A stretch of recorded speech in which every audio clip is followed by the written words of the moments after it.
Welcome to New Perspective and also New Perspectives Media right here on the People Station, 93.7 FM. This is our daily community affairs show, and today we have the pleasure to be joined by Principal Angel Malone and also Nicholas Sumter, who is a partnership liaison and also known as the man of the High School for Health Professions here in Orangeburg, South Carolina. Welcome, guys. Thank you for having us. Tell us a little bit about the High School for Health Professions. Wow, so I'm going to start out with our mission. It's the mission of the OCSD5 High School for Health Professions is to improve student achievement through rigorous academic instruction, supplemented by innovative teaching, interactive learning, and professional mentoring to give our students a competitive edge throughout their high school, college, and professional careers. We are an innovative institution that gives exposure into health careers and making sure the kids are ready. Tell us a little bit, when did this first start? Wow, so 2011, we started with an idea, and a lot of community members, the late Howard Hill, who was our first board chair, actually helped us to create this vision that we have now in this school that's a reality.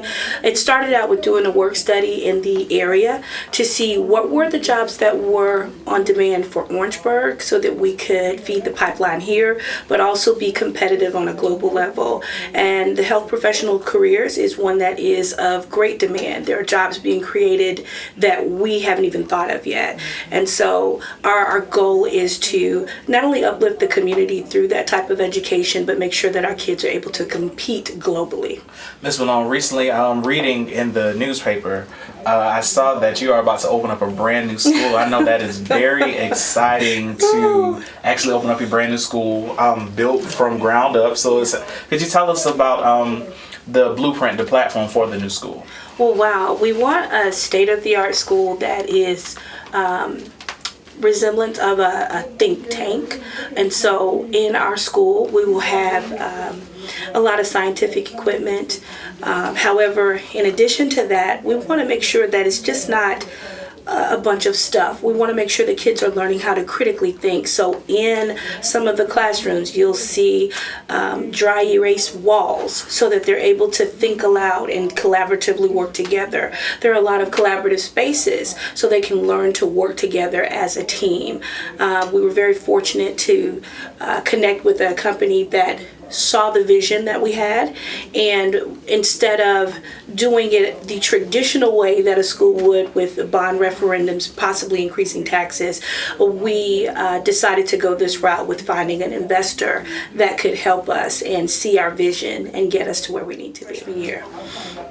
Wow. Yeah. Let me ask you this. How do you go out recruiting kids? Because I guess you start on the middle school level. How do you go out to recruit them to health professions? So what we do is we actually go to different schools, so all of the middle schools, to recruit there. We go to local entities as well as our school. We let kids come in. So they have the right and the opportunity to come in if they want to sit into a class to see if this is, what they want to do.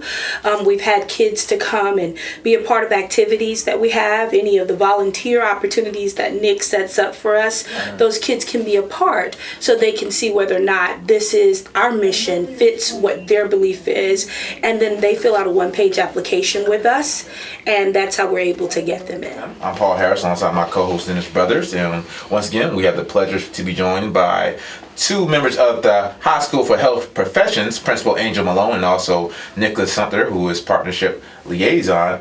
And Ms. Malone, I ask you this. With this new school being built to allow students brain trust, how do you feel the students positively benefit from the method that the U.S. as a whole is not used to? Wow. So I think that what it causes them to do, and I hope I'm answering your question correctly, is it causes them to do what our mission and what our motto says, to think big, think boldly, think beyond. It causes them to think outside of the box, to be innovative, not just trying to use some platform that's before them, but thinking ahead of that, looking to see what's next. For instance, we have students that are interested in medicine and robotics. How do we couple engineering with that to think of the next wave of jobs? And they be the creators of those and originators of those things. Ms. Malone, what career paths have the students shown most interest in at the health professional school? Because I know it's a lot of medical professions, but I know some are more, attentive than others. So can you tell us a little bit what? Yeah, so, and I think that even Nick can attest to this. We have students that want to go the traditional route to be medical doctors, to be pediatricians, obstetricians, cardiovascular surgeons, all those good things. But we also have those students that are interested in medical photography. We have students that are interested in bioinformatics, biomedical engineering. Music therapy. Yes, music therapy, thank you. A wide range of health professions that haven't even begun yet. And then my job basically is to just get these students out there, just to move further along. We did a partnership with Longwood Plantation for some of our students who are in the band who also have an interest in health. So we did those students, they play music for the elderly during the holiday season, and they enjoyed it. They can put that in their portfolio just to say that they have that type of experience when they go into the health profession. And let me ask this question right here. For students that would want to transfer to the health professional school, let's say they were at OW, Sure. And they wanted to transfer, how would they go about doing that process if they could do that? Right. So we do have open enrollment Okay. throughout the year. Okay. A student can transfer. And I guess I should put some guidelines out there. We have a max capacity of 400 students, Okay. and that's 100 per grade level. And we like the small atmosphere because we're able to get to know the students and really be able to stretch them beyond what they think they can do. And that gives us the ability to do that with the lower ratio. The other thing is that throughout the year, let's say first semester, they realize they do want to come to our school, they have the opportunity to still apply and possibly get accepted if there are open spots. Right. However, each year, between January 15th and the end of February, we have open enrollment for our upcoming 9th grade, as well as the other grade levels. We always like to recruit. We do have waiting lists for certain grade levels moving forward because there is a demand, but we always like to have that open enrollment there so every child has a fair shot of getting in. Okay. How do you build leadership in your school? Ooh. Wow. So we build capacity amongst our team. We do a lot of professional development together as administrators, but then we build leadership with our students. They lead a lot of the efforts that we have. For instance, last year, Nick and another one of our teachers, Miss Dubard, and well, she's an administrator now, they led the effort with our HOSA group, our Health Occupation Students of America, and they had a 5K run for Miss Cindy Clark. District. Yeah. Last year we found out that she had colorectal cancer, and the students actually wanted to do something for her just to raise some money. So we came up with a 5K run or / walk. We raised over $1,200 for her, and she wanted to give it to the cancer center, so we just presented it to the Mabry Cancer Center. For the students that, I know the health profession have a lot of activities and extracurricular activities, but for those students that would like to be part of the band and cheerleading and football, could they actually do that at Orangeburg Wilkinson or any other school that they come from that district? Absolutely. As long as they're zoned for that school, Okay. they can compete and participate in any of the sports. If you recognize the player of the week from 2 or 3 weeks ago, that was Amari Grievous. She is a graduate. She's going to be a graduate of our school. She is doing wonderful things in volleyball and in basketball.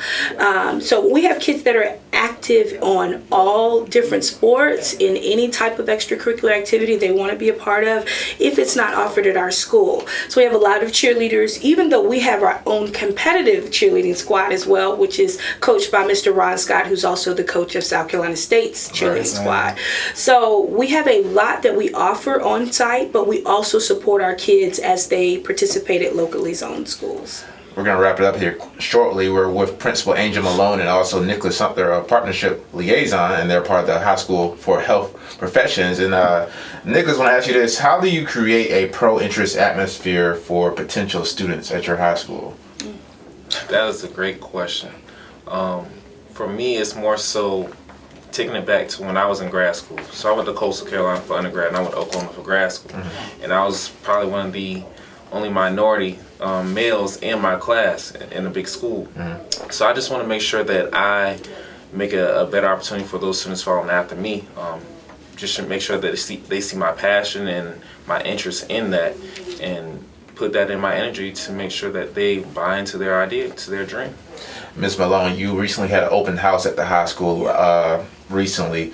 Can you share with our listeners some of the words that you shared with the people in the audience and to our listeners that weren't able to attend? So yeah, we talked about what a charter school is, and that, you know, we're a free public institution. There is no tuition to come to our school.